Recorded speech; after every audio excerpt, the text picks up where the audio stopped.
एक दिन भगवान ने सभी ग्वाल बालों से कहा, सखाओं से कहा कि देखो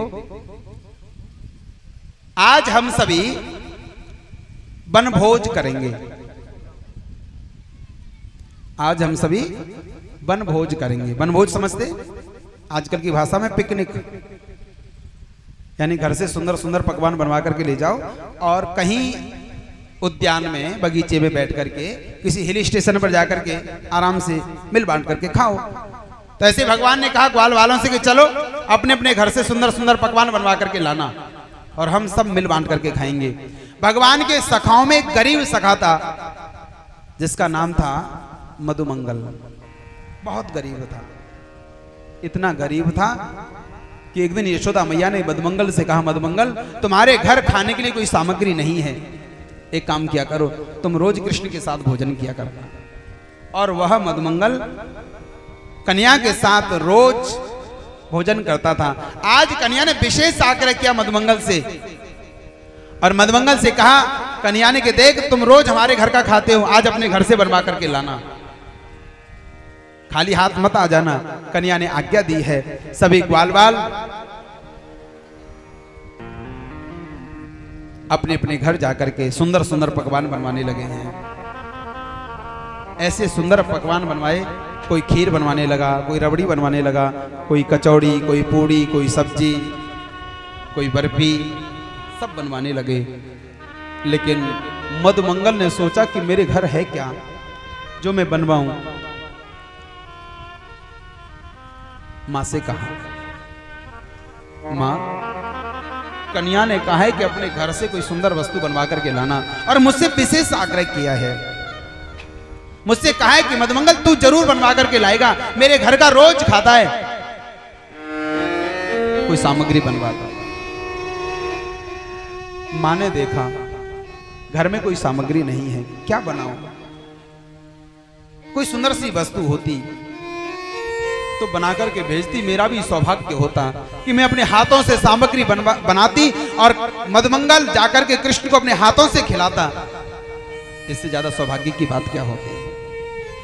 लेकिन रसोई घर में देखा कोई सामग्री नहीं है। मधुमंगल से मना कर दिया, बेटा जाओ कन्या से कह देना हमारे घर में कुछ है नहीं, हम गरीब हैं, हम असहाय हैं। मधुमंगल ने कहा, मां वो बहुत नटखट है, यदि मैं खाली हाथ जाऊंगा कृष्ण के पास तो मेरा मजाक बनाएगा, मां कुछ तो बना करके दो। मधुमंगल ने प्रार्थना की, लेकिन मां क्या दे, इतनी गरीबी, इतनी विपन्नता, एक सामग्री नहीं थी। लेकिन याद आया कि और तो कोई सामग्री है नहीं, मेरे घर में 3 दिन की खट्टी छाछ है।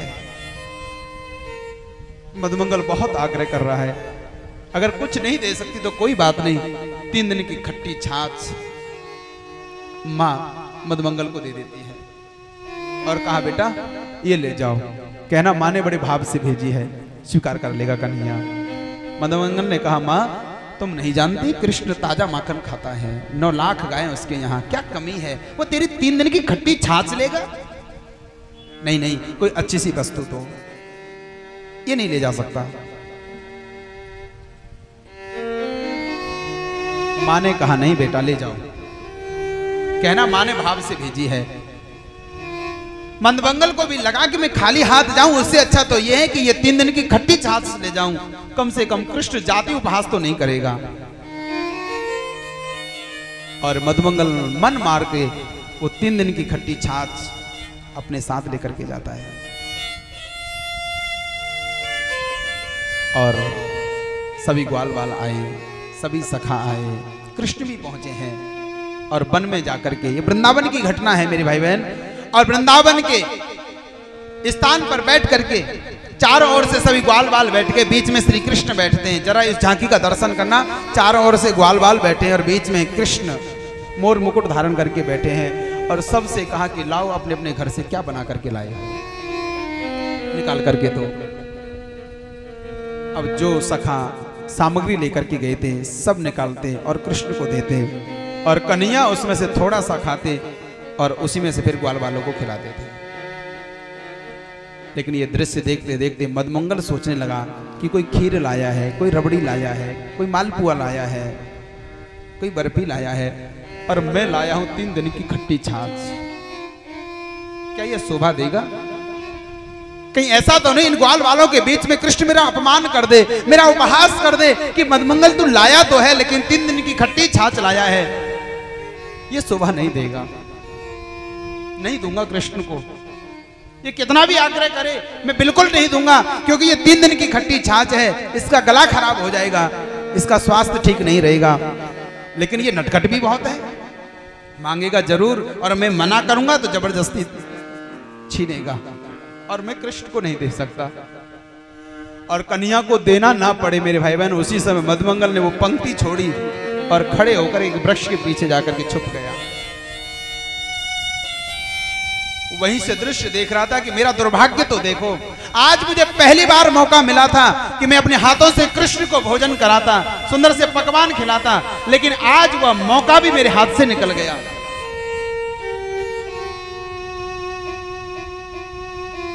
भगवान किसी को गरीब ना बनाए, दरिद्रता ना दे।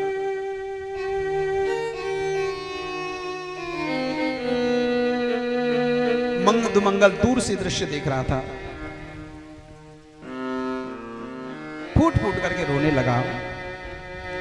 लेकिन मेरे भाई बहन कृष्ण सबसे सामग्री ले रहे थे और खाते जा रहे थे, लेकिन याद आया कि मदमंगल दिखाई नहीं दे रहा, कहां चला गया। और सच मानिए मेरे भाई बहन, जिसे कोई नहीं पूछता है उसे मेरा गोविंद पूछता है, जिसे दुनिया बिसरा देती है मेरे भाई बहन उसे मेरा परमात्मा पूछता है, कृष्ण पूछता है। पूछा ग्वाल वालों से कि मदमंगल दिखाई नहीं दे रहा, कहां गया है? अभी अभी तो यहीं बैठा था। कन्या को देर नहीं लगी समझने में, कृष्ण को लगा कि मदमंगल सामग्री तो लाया था लेकिन संकोच के कारण दे नहीं सका है, इसलिए कहीं चला गया है।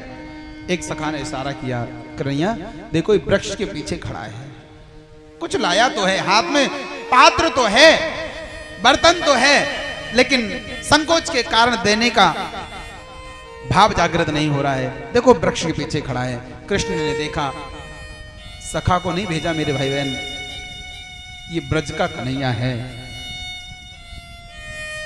ये बैकुंठ का भगवान नहीं है, ये ब्रज का कन्हैया है। तुरंत कन्हैया वहां से खड़े हुए और दौड़ पड़े मदमंगल की ओर, समझ गए भाव को। लेकिन मदमंगल ने देखा कि कृष्ण दौड़ करके आ रहा है, ये इतना नटखट के जरूर आकर के मांगेगा, छीन लेगा, मैं इसको नहीं दूंगा चाहे कुछ भी हो जाए, और कन्हैया आए उससे पहले तो मैं ही इसको पी जाता हूं। और वह पात्र लिया, मुंह से लगाया और गट गट करके उस छाछ को पीने लगे। नहीं पिलाऊंगा कृष्ण को, लेकिन जैसे ही कृष्ण दौड़ करके गए और पहुंचते उससे पहले तो मदमंगल पूरी छाछ पी चुका था। कन्या ने पूछा, मदमंगल क्या बात है, तुम अकेले जो सामग्री लाए थे उसको स्वीकार कर गए हो, खा गए हो, क्या लाए हो? सच बताना मदमंगल, माँ ने बड़े भाव से भेजी होगी, क्या भेजी माँ ने? मदमंगल ने कहा, कन्हैया हम क्या ला सकते हैं, क्या आपको खिला सकते हैं? माँ ने भेजी तो थी सामग्री, लेकिन तुम्हारे योग्य नहीं थी, 3 दिन की खट्टी छाछ भेजी थी, मुझे देने में संकोच हो रहा, इसलिए कृष्ण मैं उससे पी गया हूं। कन्हैया ने कहा, मदमंगल तुमने बहुत बड़ा अपराध किया है, तुमने बहुत बड़ी गलती की है। क्या? बोले माँ ने भाव से भेजी और मेरा नियम है, पत्रम पुष्पम फलम तोयम यो में भक्त्या प्रेक्षति, जो भक्त मुझे भाव से लाकर के तुलसी दल भी चढ़ा देता है तो मैं उसे स्वीकार कर लेता हूं। ये तो छाछ थी, बड़े भाव से माँ ने भेजी होगी, मदमंगल कुछ बचाए प्रसाद। कन्हैया ने पात्र देखा है मेरे भाई बहन, और उस पात्र में बिल्कुल छाछ नहीं थी। लेकिन कृष्ण सोचने लगे प्रसाद तो मुझे लेना है, लेकिन जब मदमंगल छाछ पी रहे थे ना जल्दी जल्दी, तो बगलों से छाछ फैल रही थी। कन्हैया को लगा कि प्रसाद तो मुझे स्वीकार करना ही पड़ेगा, और उसी समय मदमंगल का मुख पकड़ा है कृष्ण ने। और मेरे भाई बहन, कन्हैया अपनी जिह्वा से मदमंगल का मुख चाटने लगे हैं।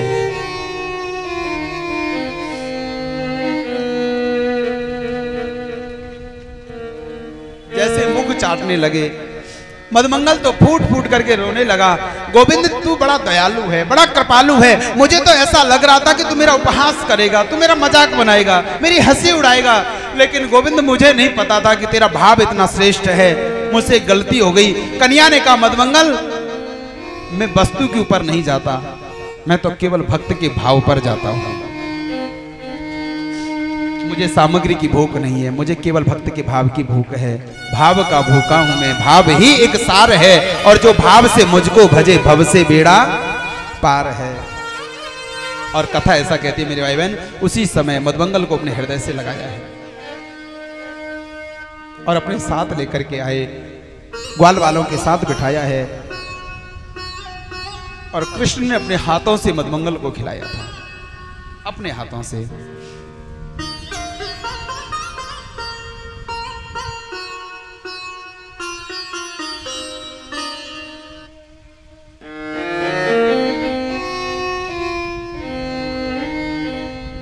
कैसी लीला है गोविंद की,